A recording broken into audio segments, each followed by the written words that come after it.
ఖాళీ ఉంటే నాకేమనిపిస్తుందంటే మా చెల్లిని, మా అక్కని, మా అన్నయ్యని, మా మమ్మీని చూసుకోవాలని కోరిక.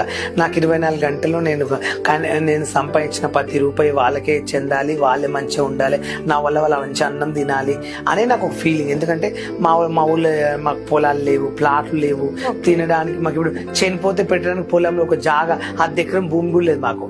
అంటే ఫేమ్ ఫ్యామిలీ మాకు. ఓన్లీ ఇల్లు మాత్రం చిన్నగా ఉంది. అది ఇప్పుడు అన్నయ్యకు 3 ఆడపిల్లలు, ఆయన ఆటో నడిపిస్తాడు. 3 ఆడపిల్లలు అంటే ఆ 3 ఆడపిల్లలకు ఆటో నడిపిస్తే డబ్బులు ఎక్కడి నుంచి వస్తాయి? వాళ్ళ పెళ్లి చేయాలన్నా, ఒక దావత్ చేసినా, ఒక పుష్పవతి దావత్ చేసినా లక్షలు కావాలి. ఎవరు పెడతారు? ఏమొస్తుంది? మా వదిన కూలి పనికి వెళ్తుంది, పొద్దున్న వెళ్తే సాయంత్రం వరకు వస్తుంది.